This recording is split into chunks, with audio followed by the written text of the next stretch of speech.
Temporary cracker shop పెట్టడానికి ఒక complaint station fire officer దగ్గరికి అప్రోచ్ అయితే దానికి లైసెన్స్ ఎన్ఓసి ఇవ్వడానికి 10,000 డిమాండ్ చేశాడని మా దగ్గర వచ్చి కంప్లైంట్ ఇచ్చాడు.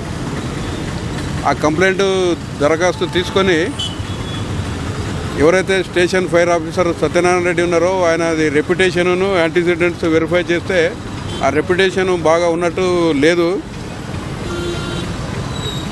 తర్వాత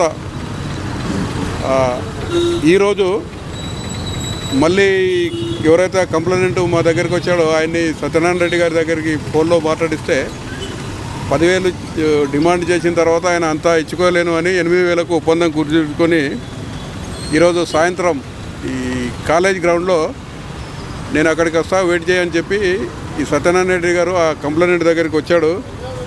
వచ్చి 8,000 డిమాండ్ చేసిన 8,000 ఆయన బైక్లో ట్యాంక్ కవర్లో పెట్టమని చెప్పి యాక్సెప్ట్ చేశాడు.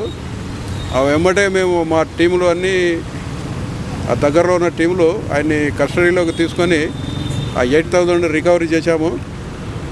చేసి ఈ ఆఫీస్కు తీసుకొచ్చి కస్టడీ తీసుకొని ఆఫీసులో రికార్డ్స్ వెరిఫై చేస్తున్నాము. తర్వాత వాళ్ళ ఇంట్లో కూడా సోదాలు నిర్వహించడం జరుగుతుంది. ఈ ట్రాప్ విషయం వాళ్ళ డిస్ట్రిక్ట్ ఫైర్ ఆఫీసర్కి ఇన్ఫామ్ చేసి వారిని కూడా రమ్మని చెప్పాము ఈ ప్రొసీజరల్ ఆస్పెక్ట్ ఏముందో చెప్పడానికి. కాబట్టి ఈరోజు కస్టడీకి తీసుకొని ప్రొసీడింగ్స్ అయిన తర్వాత రేపు కోర్టులో నాంపల్లి కోర్టులో ప్రవేశపెట్టడం జరుగుతుంది. కాబట్టి మీ ద్వారా ఉమ్మడి నల్గొండ జిల్లా ప్రజలకు చెప్పేది ఏంటంటే ఎవరైనా ప్రభుత్వ అధికారి వాళ్ళు చేయాల్సిన పని చేయకుండా లంచం డిమాండ్ చేస్తే ACB toll free number 1064 I repeat 1064 ఆ నంబర్కు మీరు ఫోన్ చేయండి.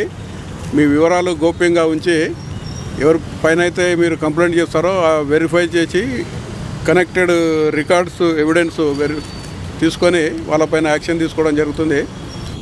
ఈ టోల్ ఫ్రీ కాకుండా ఏసీబీ తెలంగాణ ఫేస్బుక్ ఉంది, ఏసీబీ తెలంగాణ ట్విట్టర్ ఇప్పుడు ఎక్స్గా మారింది, దాంట్లో కూడా కంప్లైంట్ చేయొచ్చు.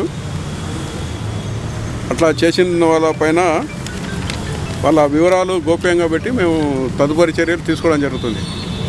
Okay, thank you. Satyanarayana Reddy ఒకరికే ఉంది, ఎందుకంటే ఎన్ఓసి ఇష్యూ చేయాల్సింది ఆయనే కాబట్టి ఆయన ఒకరికే ఉంది. కాబట్టి అక్కడ బయట వచ్చి డిమాండ్ తీసుకున్నాడు. ఓకే.